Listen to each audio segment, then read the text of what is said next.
Hello everyone, welcome back to one shot science. आज की इस वीडियो में हम एक बहुत ही ज़्यादा पॉपुलर मिस्ट्री के बारे में बात करने जा रहे हैं, जो कि है दी टाइटैनिक मिस्ट्री। आप में से बहुत सारे लोगों को इस इंसिडेंट के बारे में पता होगा, तो चलिए इस इंसिडेंट को शुरुआत से लेकर अंत तक पूरा जानते हैं। तो सबसे पहले 1912 में जो वाइट स्टार लाइन कंपनी थी, उनने एक शिप बनाया जिसका नाम था आरएमएस टाइटैनिक। ये इस शिप का नाम था।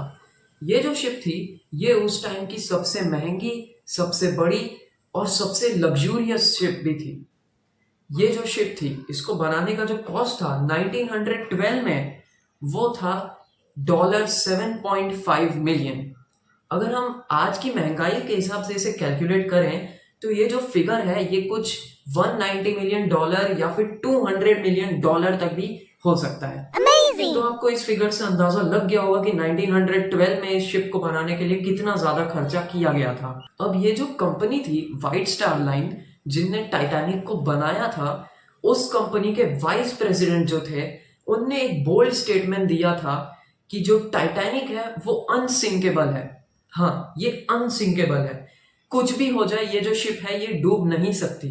हो सकता है कि पैसेंजर्स को थोड़ी सी इनकन्वीनियंस आए टर्ब्यूलेंस के वजह से, लेकिन ये जो शिप है इसका डूबना इम्पॉसिबल था उनके हिसाब से। और ये जो चीज थी ये काफी ज्यादा ट्रेंडिंग टॉपिक थी उन दिनों। तो अब ये जो शिप थी, इसकी पहली वॉयज, इसकी पहली जर्नी थी साउथहैम्पटन इंग्लैंड से लेकर इसको जाना था, इसकी डेस्टिनेशन थी न्यूयॉर्क अमेरिका तक। तो ये 10 अप्रैल 1912 को अपने रेगुलर टाइम पे, जो टाइम पे इसको निकलना था, उसी टाइम पे साउथहैम्पटन के पोर्ट से निकल जाती है। और ये इसकी जो प्रेडिक्टेड टाइम थी न्यूयॉर्क पहुंचने की, वो कुछ 6 से 7 दिन, ऑलमोस्ट अ वीक एस्टिमेट की जा रही थी कि ये एक हफ्ते के अंदर न्यूयॉर्क तक पहुंच जाएगा। ये जो टाइटैनिक शिप थी, इसमें कुल 2200 पैसेंजर्स ट्रेवल कर रहे थे, जो कि साउथहैम्पटन से लेकर अमेरिका जा रहे थे। बहुत सारे वीआईपी पैसेंजर्स भी थे, जैसे कि बहुत सारे एक्टर्स, बहुत बड़े सेलिब्रिटीज, बिजनेसमैन, इंडस्ट्रियलिस्ट्स और बहुत अलग अलग लोग जो जॉब की तलाश में भी इंग्लैंड से अमेरिका तक जा रहे थे। ये जो टाइटैनिक शिप था, उसमें उस टाइम के हिसाब से काफी ज्यादा सेफ्टी फीचर्स थे, जिसके वजह से लोगों ने इसको चूज किया और ये बहुत ज्यादा ट्रेंडिंग टॉपिक था उन दिनों का। अब इसमें जो थे वो थे 16 वाटर टाइट कंपार्टमेंट्स। अगर इसके 2 वाटर टाइट कंपार्टमेंट्स पानी से भर जाते हैं तो भी ये एकदम परफेक्टली सेल कर सकता है। अगर पानी इसके 4 कंपार्टमेंट्स तक जाता है तो भी इसे बहुत ज्यादा मुश्किल नहीं आएगी अपने डेस्टिनेशन तक जाने में। तो इससे लोगों को बहुत ज्यादा श्योरिटी हो गई कि ये अनसिंकेबल है। और उस टाइम पे सब लोगों का यही मानना था कि जो आरएमएस टाइटैनिक शिप है वो तो पूरी तरीके से अनसिंकेबल शिप है, इसका डूबना इम्पॉसिबल है। लेकिन आखिर ऐसी क्या बातें बीच में आई कि ये जो टाइटैनिक शिप है ये अपनी पहली वॉयज में ही डूब गया? चलिए हम इस वीडियो में आगे इसको बात को समझते हैं। तो जब ये शिप निकली 10 अप्रैल 1912 को आफ्टरनून में, तो 12 अप्रैल एग्जैक्टली 2 दिन बाद इसे सबसे पहली आइस वार्निंग्स मिलने लगी कि इस रूट पे बहुत ज्यादा आइसबर्ग्स हैं। हालांकि ये कोई बहुत बड़ी बात नहीं है, इस रूट से जाने वाली या किसी भी ऐसे आइस जहां पर होता है उस रूट से जाने वाली शिप को ये वार्निंग्स अक्सर मिलती रहती है। तो ये ऐसी कोई भी घबराने वाली बात नहीं थी। और इसके जो कैप्टन थे एडवर्ड स्मिथ, उनने इस वार्निंग पे बहुत ज्यादा ध्यान नहीं दिया। हालांकि ये जो आइसबर्ग्स जब बीच में आए तो उनने 2 बार अपना कोर्स जरूर बदला, लेकिन टाइटैनिक की स्पीड बिल्कुल भी कम नहीं की।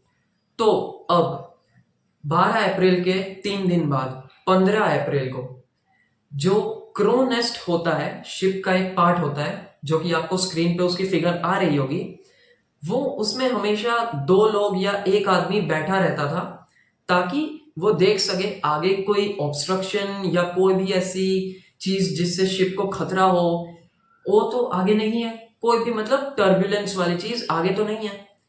तो उस रात 15 अप्रैल को बहुत ज्यादा हवा चल रही थी, जिसकी वजह से बहुत ठंडी थी। और उस बारात को एक और चीज थी कि उस दिन अभी तक मून लाइट आई नहीं थी। तो वहां पे जो 2 लोग बैठे थे उनको ये देखने में काफी ज्यादा प्रॉब्लम आ रहा था कि आगे क्या है, वो अच्छे से देख नहीं पा रहे थे।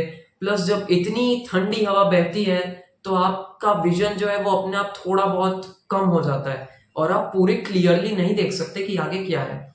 यही वो दो लोग भी फेस कर रहे थे। उस क्रो नेस्ट में एक एक लॉकर था जहां पे बाइनोक्यूलर्स रखे हुए थे। तो वो उस लॉकर को खोलने का ट्राई भी करते हैं, लेकिन फिर वो रियलाइज करते हैं कि उन दोनों के पास उसकी चाबी नहीं है। तो ये जो चाबी थी ये उन ऑफिसर को देनी थी जब ये टाइटैनिक बोट साउथहैम्पटन में होती है। तो उन ऑफिसर से क्या गलती हुई कि उनने ये चाबी उनको नहीं दी, इसके बारे में हम नहीं जानते, लेकिन इतना क्लियर था कि चाबी उन्हीं के पास है और वो ये देना भूल गए।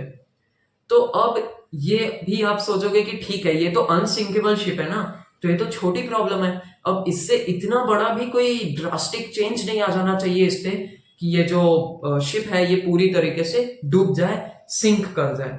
तो अब आखिर ऐसी क्या डिफिकल्टी फेस करनी पड़ी टाइटैनिक को उस रात कि ये पूरी तरीके से पानी में डूब गई। तो जो टाइटैनिक थी वो आगे चलती रही, 40 किलोमीटर पर आवर की स्पीड पे चल रही थी, जो कि इस शिप की मैक्स स्पीड थी। इसने स्पीड बिल्कुल भी कम नहीं की। इसी स्पीड पे चलते चलते वो अपने मंजिल के और करीब आ रही थी। लेकिन रात को करीब 11:40 11:40 पीएम को जो लोग क्रो नेस्ट में बैठे थे उनने देखा कि आगे एक बहुत बड़ा आइसबर्ग है।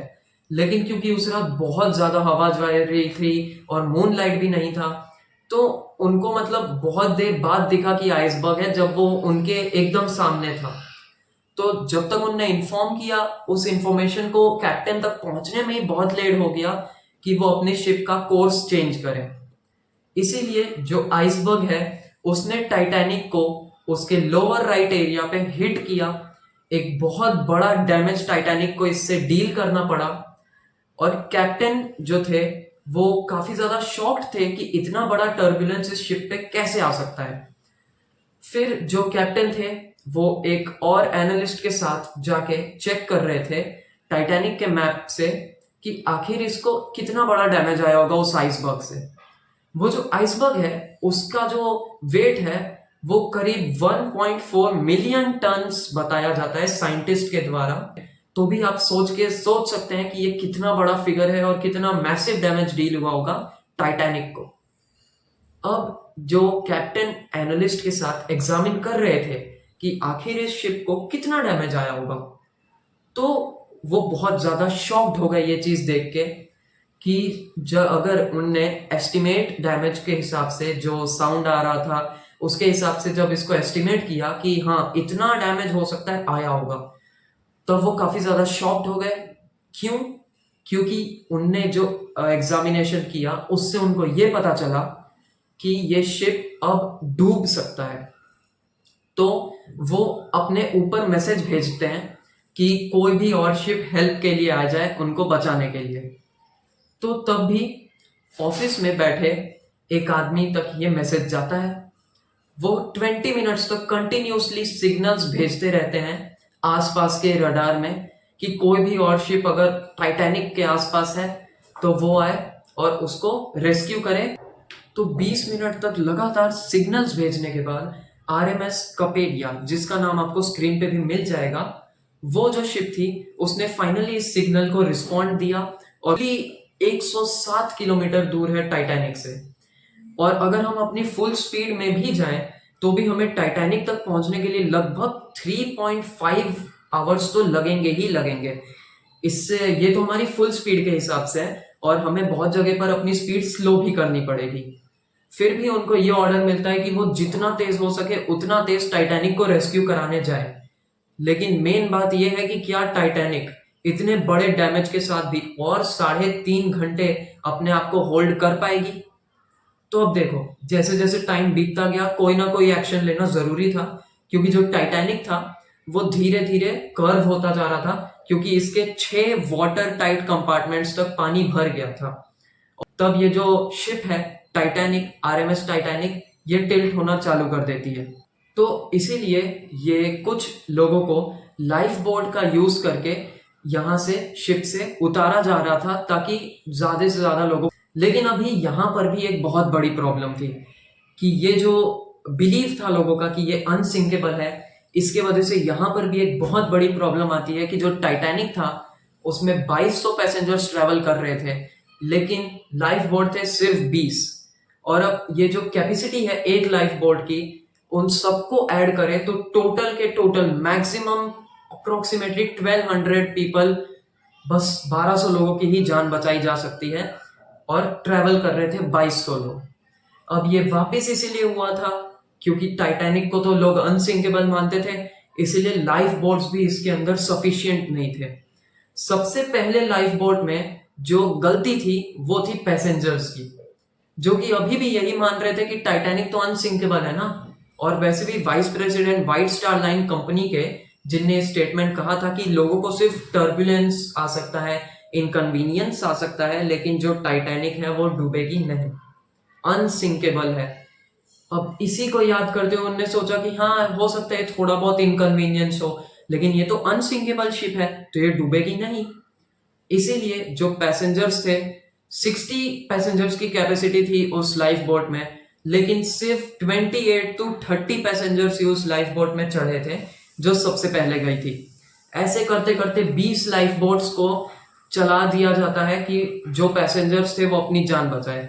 लेकिन जब लास्ट वाली लाइफ बोट्स आती है तब इसीलिए जो पैसेंजर थे उनमें बहुत ज्यादा भगदड़ मच जाती है, बहुत क्राउडेड जगह हो जाती है वो, क्योंकि लोगों को अपनी जान बचाकर जाना था, इसलिए बहुत पुशिंग भी चालू हो जाती है।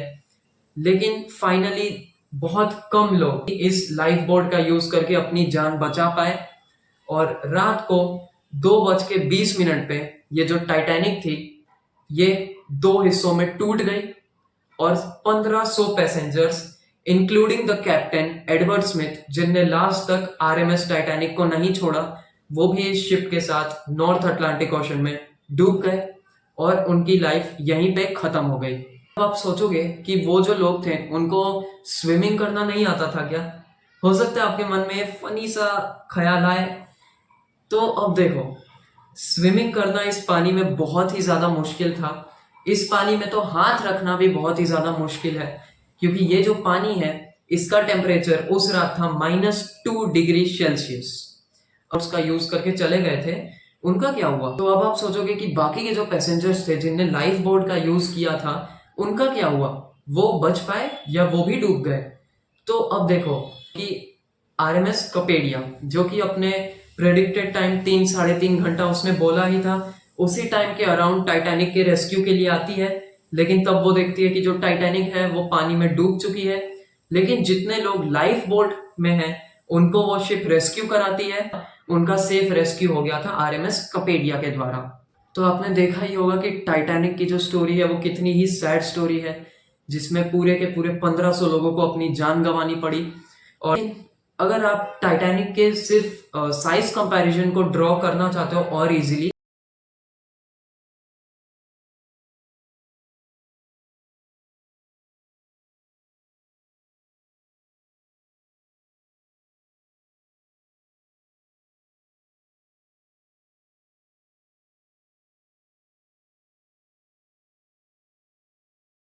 तो आज के इस वीडियो में तो इतना ही था। Thank you everyone, bye.